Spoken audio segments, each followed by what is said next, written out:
Olá, sejam todos muito bem-vindos a mais um podcast TaviCast. E no episódio de hoje nós vamos estar falando sobre algoritmo. Eu sou o Diego Estevam e temos um convidado muito especial. Hoje o especialista Glaucio Cardoso está conosco. Seja muito bem-vindo, Glaucio. Muito obrigado, Diego. Para mim é um prazer estar aqui colaborando com vocês. Que legal, nós também é uma honra muito grande receber você, ter esse tempo seu que é muito precioso. E de antemão nós vamos debater um pouquinho sobre algoritmo, baseado no vídeo que o Felca publicou na semana passada, salvo engano, na quinta-feira, que ultrapassa 36 milhões de visualizações já. E no decorrer do vídeo que ele postou, teve um momento ali onde ele criou um Instagram novo, né, falando sobre a adultização infantil, enfim. E ele criou um Instagram novo e ele começou a seguir conteúdo infantil e de repente o algoritmo levou ele para um caminho de sexualização infantil, enfim. E a gente, dentro desse assunto, o que o senhor entende? O que é algoritmo? De onde que vem? Como funciona? Bem, levantando um pouco da história, inclusive da minha, eu tenho 30 anos que trabalho na área de tecnologia. São 3 décadas. E o senhor acha que nessas 3 décadas evoluiu muito mais do que a expectativa tinha? Na verdade, a capacidade computacional contribuiu para isso. Antigamente, você tinha certas dificuldades, inclusive para processamento de inteligência artificial, por conta da dificuldade com a capacidade computacional. Mas com a evolução da tecnologia, com o crescimento exponencial do hardware e também das pesquisas na área de inteligência artificial, levaram a tecnologia ao ponto que está hoje. O algoritmo nada mais é do que uma porção de código, escrito em alguma linguagem, que é interpretada por um compilador, e esse compilador gera o código de máquina para o processador, que processa aquelas linhas de código, direcionando qual que é a entrada e qual que é a saída. E está muito em alta hoje falar algoritmo. Está muito em alta falar algoritmo. Por conta das redes sociais. Toda rede social ela tem o seu algoritmo.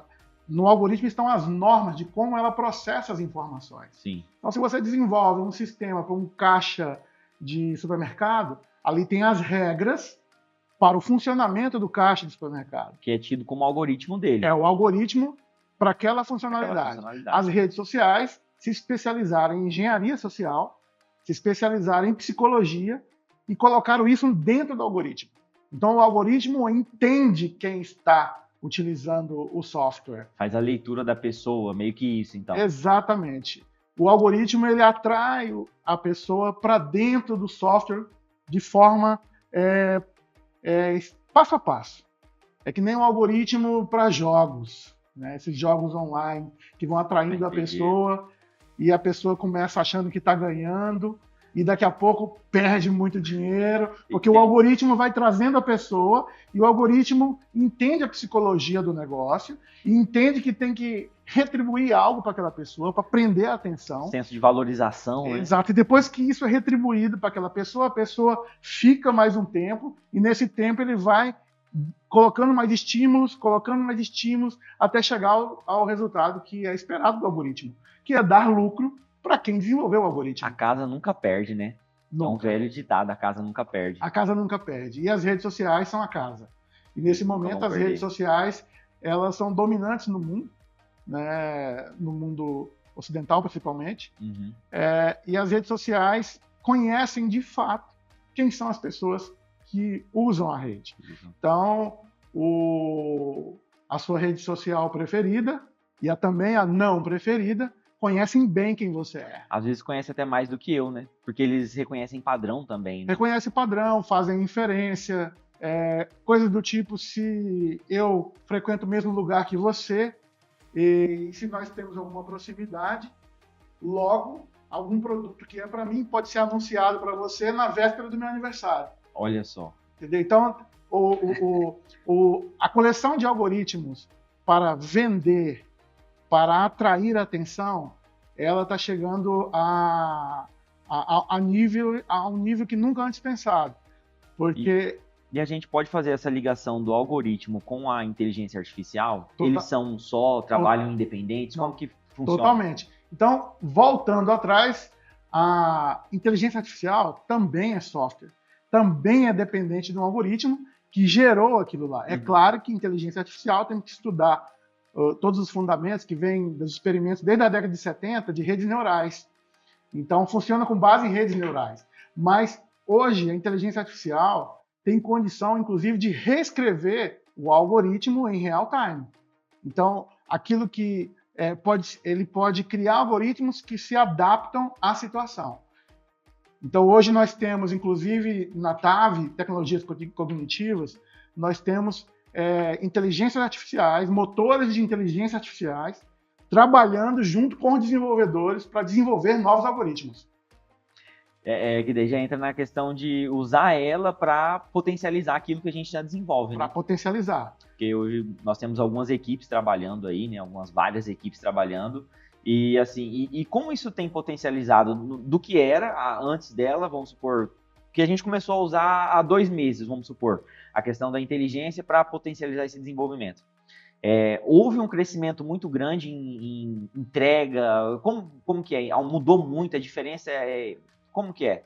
É uma nova realidade. Hoje, escrever algoritmos com assistência, vamos dizer assim, com assistência de inteligência artificial, potencializa o trabalho do desenvolvedor. Então, o desenvolvedor passa a trabalhar, a gerar resultado de 3 desenvolvedores. Nossa, então, muita coisa, É muita coisa. Então, faz muita diferença. Porque as demandas, elas só se ampliam, só se avolumam, não diminui. Então, a quantidade de pontos a serem atendidos nos clientes, nas demandas, de forma geral, né, precisam de uma quantidade de desenvolvimento que ela é em progressão geométrica. E hoje a inteligência artificial, pilotada por um desenvolvedor, faz o trabalho de 3 desenvolvedores, né? Pode ter certeza. Nossa, e assim, querendo ou não, para uma empresa, isso influencia em lucros, influencia em capacidade de crescimento, né? Influencia... E dentro da TAV hoje, o quanto isso nos potencializa para desenvolver em termos de crescimento? Até qual é o limite? Existe um limite ou não? É escalonável de forma... Não há um limitador para isso. A limitação sempre é capacidade computacional. Então, por exemplo, nós temos uma atividade de inteligência artificial que faz a leitura de aproximadamente 900 mil documentos por dia. Essa tecnologia está em funcionamento, né? E faz a análise desses 900 mil documentos dia, todos os dias.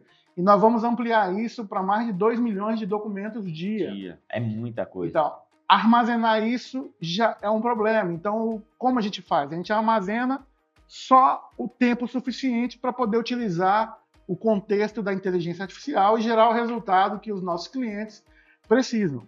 Porque, inclusive, para armazenar, processar, tem toda uma capacidade que precisa ser mensurada e especificamente para atender esses objetivos. Então, o limite sempre será a capacidade computacional. É por isso que as pesquisas e desenvolvimento de novas formas de processador quântico, de novos equipamentos, a NVIDIA lançando novos processadores, né? Lá da China vindo novos processadores que vão surgir no mercado a partir desse ano para o ano que vem. Uma guerra louca. Então, a limitação é o hardware. Essa é a limitação. É por isso que a NVIDIA chegou aonde está como a empresa mais valiosa do mundo. Porque eles começaram a trabalhar no hardware de GPU, que é um processador de cálculo matemático, que é essencial para processamento matemático, logo é essencial para trabalho em redes neurais. E a NVIDIA se tornou pilar da tecnologia de inteligência artificial. Ela quem dita o caminho do amanhã. Ela começou o amanhã. Então ela já começou amanhã. Já está desenvolvendo e todos correram atrás. É óbvio que novas bibliotecas mais otimizadas foram surgindo. A pesquisa e desenvolvimento vem acontecendo nas empresas, nas universidades, e isso tem colaborado para que a inteligência artificial ela evolua no passo que nós estamos percebendo. E voltando ainda ao assunto do algoritmo, é claro, o algoritmo ele precisa ser, não vou falar do algoritmo em si, mas do software. O software precisa ter limitações, o software precisa ter normas para atender, O Senado já tem falado isso, né? Até o presidente Lula já tem indicado que vai ser colocado justamente em pauta essa questão da regulamentação, né? O vídeo do Felca fez algo que ninguém fez. Juntar dois grupos totalmente distintos em cima do mesmo assunto. Porém, cada grupo tem suas demandas com relação a esse assunto. Então, um grupo vai falar, né? um grupo vai falar que é censura determinados pontos. Outro grupo vai falar que é necessário determinados pontos. Então, chegar a um texto coeso, entendeu? Onde todos possam, onde esteja contemplado o desejo de todos, é muito complicado. Então é só um start de algo muito grande que está por vir ainda. Exatamente, até porque a regulação não só das redes sociais, mas a criar normas também para a inteligência artificial. Então é algo muito sensível, porque... Hoje nós temos uma norma já, de modo geral, de modo geral na geopolítica. No Brasil ainda está engatinhando, existem alguns projetos de lei, se tratando de lei, para criar normas. A Europa já tem um arcabouço legislativo para tratar inteligência artificial. Então lá eles buscaram criar limitações baseadas numa gestão de risco, categorizando os modelos de inteligência artificial por risco, de modo que as empresas precisam tomar certas precauções conforme o risco que aquela inteligência artificial, aquele modelo, o risco que ele causa, né? Ele pode... E dependendo da IA, vamos supor que nós disponibilizando um sistema ou algo do tipo, de um país para outro existe a questão local ali, de política, enfim. E pode afetar um país ou outro, vamos supor que lá na China eles desenvolvam algo e nós vamos passar a utilizar aquilo lá, pode ser que nos afete de alguma forma? Totalmente. Apesar de que, vamos dar um exemplo prático. Uma empresa chinesa lançou o DeepSeek. E o DeepSeek, ele bombou, chegou ao top 1 dos aplicativos, porque a qualidade da resposta dele, né, era invejável para as outras inteligências, os outros modelos. Ele chegava ao nível do ChatGPT, que naquele momento era o top do mercado. Né? E aí temos alguns tops de mercado, da Anthropic, da Google e da OpenAI. E o DeepSeek veio da China e simplesmente mostrou que tem condição de bater de frente com todos. Porém, o DeepSeek tem um viés, que é o viés da China, porque o viés ele é natural. E nesse viés, o algoritmo foi construído para impedir que se façam perguntas com relação, por exemplo, a problemas chineses, como a questão política do país, questionamentos políticos da China. Então, se caso eu perguntar, eles não vão responder. Ele não responde, ele responde, mas de uma forma, num viés que é o aprovado pelo Partido Único Chinês. Então, existe um viés. Porém, uma empresa, como o modelo da DeepSeek é open, ele é open source, ele é aberto, uma empresa fez um trabalho de retreinamento dele, tirando os vieses. Olha só, pegaram o que eles disponibilizaram e retreinaram. O que eu quero dizer com isso? Nós não precisamos começar do zero. O Brasil também precisa se desenvolver nessa área. Empresas como a TAV Tecnologia Cognitiva, outras empresas estão trabalhando para que o mercado de inteligência artificial no Brasil também evolua. Então, para evoluir, é claro, nós temos que pegar aquilo que já está pronto e trabalhar em cima. Empresas da China ou dos Estados Unidos vão impactar diretamente no nosso mercado? Claro, é impossível. Hoje está tudo conectado. Lá, em algum caso, vai chegar na gente, de alguma forma. Porém, nós precisamos trabalhar e correr. Na Europa, por exemplo, já o modelo da Proton, que foi lançado. A Proton é uma empresa suíça, reconhecida no mundo pela segurança, de como eles organizam sua estrutura de servidores, de e-mail. Não estou aqui fazendo propaganda da Proton, apesar de ser usuário há muitos anos, mas a Proton tem uma garantia de segurança, e a Proton adotou um modelo europeu para ser o modelo de inteligência artificial. Então, se Não precisa você... inventar a roda, né? É pegar ela e a montar. Proton utiliza um modelo europeu, um modelo francês, né, que foi desenvolvido na França, né, o Mistral, e colocou esse modelo como o modelo da Proton para atender os usuários do Proton. Uhum. Então, não precisa começar do zero, mas precisa começar. E voltando novamente ao assunto dos algoritmos, Existe um princípio ou analogia, principalmente aqui no cenário nacional, de que, como a gente acabou de conversar, que não tem ainda algo prescrito, uma lei ou algo que faça com que pedófilos acessem esse tipo de conteúdo, tenham acesso, ou que pais disponibilizem. Qual caminho o senhor acha que seria mais interessante? Treinar a IA que fica ali dentro para que ela corte, para que ela limite acesso, ou não, quem sabe não deixar que seja postado? Qual seria o melhor caminho a seguir dentro desse contexto? hoje os algoritmos, os modelos de inteligência artificial das redes sociais já possuem muitos filtros, inclusive filtros de segurança. Não podemos simplesmente achar que estão fazendo a lavandeira, está à vontade, Tá aberto. e algum criminoso simplesmente pode chegar, e não é assim.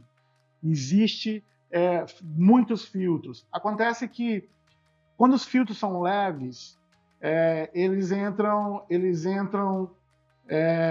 acabam chocando com questões comerciais. E aí se abrem mão de alguns filtros leves. E é isso que é o problema. Porque quando se fala de adultização, né, quando se fala de sexualização, é um conceito. Né, é um conceito que está na sociedade, somente aqui na sociedade brasileira. Então esse conceito, ele é um conceito num filtro que é um filtro que precisa ser colocado nos algoritmos das redes sociais. E os modelos de inteligência artificial precisam ser treinados, né, com os inputs corretos para que eles consigam também filtrar e proteger. É claro que há N ferramentas, a maioria dos pais não conhecem, mas que são os controles para pais, né, que controle parental não é utilizado, então os pais deixam à vontade. Sem supervisão. Sem supervisão, sem coordenação nenhuma, deixa à vontade o filho na rede social e delega para a empresa da rede social a autoridade sobre a educação do filho. Delega. Terceiriza. Dele, né? E esse é um problema. Então, existe essa questão. Os algoritmos já possuem filtros severos. Então, você não consegue colocar uma imagem pornográfica, já possui filtros severos. Porém, aonde o filtro leve impacta diretamente nesse conceito de adultização e sexualização, o que é muito preocupante, quem que é o responsável? As redes sociais? Ok, então preciso trabalhar como? Melhor, treinando os modelos de inteligência artificial para colaborar mais com esses filtros. Segundo, vamos regulamentar? Responsabilização? Entendeu? Então, isso precisa de lei adequada para isso. E o Brasil precisa enfrentar muita coisa debater muito sobre para poder ter a lei e para poder enfrentar as Big Techs. Porque vivemos um mundo hoje onde as Big Techs estão literalmente no governo do mundo, porque estão do lado da presidência dos Estados Unidos. Né? Então, existem muitas questões comerciais que são pesadíssimas e ferir os interesses das Big Techs ferir os interesses... entra em conflito direto, né? Exatamente. Valores, influência, muita coisa que tem por trás. Né? Hoje as Big Techs, todas as grandes Big Techs dos Estados Unidos estão com contratos com o Pentágono. Olha só. Então, estão com contratos na área militar. Então, tocar nelas não é tão fácil, assim, porque né? viraram empresas, se transformaram em empresas estratégicas. Então, não se separa dessas empresas a questão governamental mais, porque elas são empresas onde o governo tem uma certa ingerência e elas também têm uma certa ingerência no governo. O que se tornou natural, porque foi a questão de sobrevivência de quem vai estar na ponta da tecnologia. Porque do outro lado do mundo tem uma grande nação formando 4 vezes, 5 vezes mais engenheiros do que o Ocidente. Engenheiros fazem o quê? Pesquisa e desenvolve. O mundo cresce e desenvolve por conta de engenheiros. Sim. E é por isso que na TAV Tecnologias Cognitivas nós começamos com um grupo de engenheiros para poder trabalhar na área de inteligência artificial e isso tem feito a diferença. Hoje a TAV conta com uma equipe de engenheiros que eu costumo brincar que é a maior quantidade de engenheiros com CREA, né? Engenheiro de verdade. Engenheiro de verdade. Engenheiro de internet, faz cursinho, não. É engenheiro formado. Engenheiro com CREA é a maior quantidade de engenheiros por metro quadrado que eu conheço, está na TAV. E não é à toa que nós estamos caminhando no caminho que estamos, né? De crescimento, de avançar. E qual que é a sua prospecção? Falando sobre a TAV mesmo, em relação para os próximos anos, daqui para o amanhã, a médio prazo, aí, qual que é a prospecção de crescimento, de avançar, de desenvolvimento de tecnologia também? A nossa missão é chegar a ser reconhecida como a empresa brasileira de inteligência artificial. Então, essa é a nossa ambição. É fácil, não é fácil, mas não é fácil para... impossível também. Exatamente, não é impossível. Então, nós temos investido em pesquisa e desenvolvimento, o que é um grande limitador para quem não faz. Muitas empresas brasileiras trabalham apenas com apagar incêndio e construir e destruir, conforme vai girando a necessidade, sem pesquisa, sem organização, sem um setor de pesquisa e desenvolvimento que é essencial. Porém, a TAV tem trabalhado desde o início de forma diferenciada nesse quesito. E pesquisa e desenvolvimento, eles falam sobre o amanhã já, né? O pesquisa e desenvolvimento, a nossa área de pesquisa e desenvolvimento está trabalhando com tecnologias que não tem nem condição de ser usada agora. Entendeu? Então, tá muito além. Vou te dar um exemplo. Quando a Microsoft lançou o Excel não funcionava direito no hardware que tinha na época, que era um PC, se não me engano, 286, que não funcionava, era muito lento. E aí tinha uma outra planilha muito rápida para aquele pequeno processador que dava certo com ele, que era o Lotus 123 da IBM. Mas a Microsoft não abriu mão dos recursos do Excel, porque ela sabia, os engenheiros da Microsoft sabiam, que no ano seguinte o processador ia dobrar de capacidade. E no outro ano seguinte o processador ia quadruplicar a capacidade. E alguém lembra do Lotus 123? Só os acima de 40 anos. Pelo menos. Excel, pacote Adobe. Mas, assim, eu creio que nós temos muito ainda a avançar, estamos em crescimento, estamos em expansão. E, de antemão, desse período nosso de bate-papo, eu gostaria de agradecer essa oportunidade de ter você por esse rápido período, mas teremos umas outras oportunidades também para estar junto, para debater mais assuntos.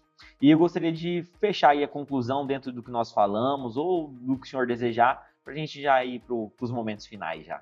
Bem, eu agradeço a audiência, agradeço aí a equipe da TAV que está organizando esse TAVcast, para fomentar o assunto. E, como eu disse, a nossa intenção é ser referência no mercado e temos lutado e batalhando para isso desde já. Então, hoje a TAV é uma empresa que detém bastante conhecimento na área. Para ter uma ideia, quando lançou o DeepSeek, na semana que lançou o DeepSeek, todos os nossos desenvolvedores já estavam codificando, né, ou codando, como eles falam hoje em dia, já com a assistência do DeepSeek. Então, nós estamos na frente. Então, se você quer estar na frente, converse conosco. Esse foi o nosso episódio de hoje. Gostaria de agradecer a vocês que nos assistiram até aqui e pedir para compartilhar esse podcast com alguém, compartilhar com um amigo, conhecido, familiar, alguém que curte esse tipo de conteúdo e nos seguir no Instagram, @TavWeb. Nos siga, compartilha e nós estamos aí. Até um próximo episódio.